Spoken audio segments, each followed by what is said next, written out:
చంద్రబాబు నాయుడు గారి కూటమి ప్రభుత్వం అధికారంలోకి రావంగానే సామాజిక న్యాయం ఎక్కడా అని నేను సూటిగా ప్రశ్నిస్తా ఉన్నా.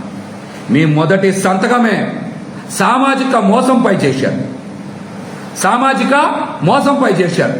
బీసీ, ఎస్సీ, ఎస్టీ, ముస్లింలని అగౌరవపరిచారు. మీరు 2019లో ఉప ముఖ్యమంత్రి పదవుల్ని మీరిద్దరికి కేటాయించారు. ఒకటి నిమ్మకాయల చినరాజప్ప గారు కాపు సామాజిక వర్గం, కె కృష్ణమూర్తి గారు బీసీ గౌడ సామాజిక వర్గానికి ఇచ్చారు.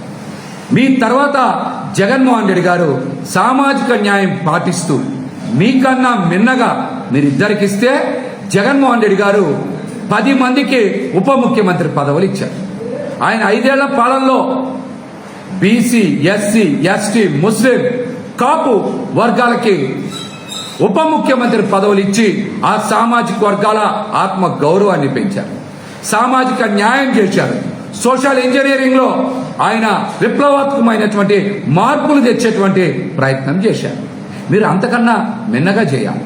కానీ బీసీ, ఎస్సీ, ఎస్టీ, ముస్లిం వర్గాలకి ఉప ముఖ్యమంత్రి పదవులు ఇవ్వకుండా కేవలం పవన్ కళ్యాణ్ గారికి మాత్రమే ఉప ముఖ్యమంత్రి పదవి ఇచ్చి బీసీలని, ఎస్సీలని, ఎస్టీలని, ముస్లింలని మీరు అవమానించిన మాట వాస్తవం.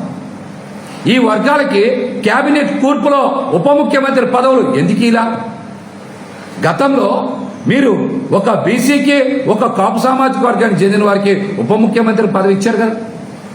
మీకన్నా మిన్నగా జగన్మోహన్ రెడ్డి గారు మరి 10 మందికి ఉప ముఖ్యమంత్రి పదవులు ఇచ్చారు. బీసీ, ఎస్సీ, ఎస్టీ, ముస్లింలని గౌరవించారు. సామాజిక న్యాయం చేశారు. కానీ మీరు మాత్రం అధికారం చేపట్టినటువంటి మొదటి రోజే సామాజిక మోసం చేశారు. బీసీ, ఎస్సీ, ఎస్టీ, ముస్లింలకి ఎందుకు ఉప ముఖ్యమంత్రి పదవులు ఇవ్వలేదో మీరు ఈ రోజున రాష్ట్రంలో ఉండేటువంటి ఈ వర్గాలందరికీ కూడా సమాధానం చెప్పాలి. మీరు కష్టకాలంలో ఉన్నప్పుడు, మీ పార్టీల్ని మొయ్యాల్సి వచ్చినప్పుడు, మీరు ఇబ్బందుల్లో ఉన్నప్పుడు,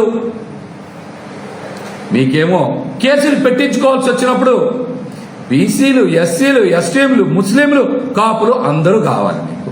కానీ అధికారంలోకి వచ్చినప్పుడు మాత్రం ఈ వర్గాలకి ఎందుకు సముచిత స్థానం కేటాయించలేదు?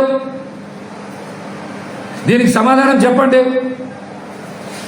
జగన్మోహన్ రెడ్డి గారి కన్నా మిన్నగా మీరు సామాజిక న్యాయం చేయాలి అంటే మీరు అంతకు మించి కేబినెట్లో బీసీ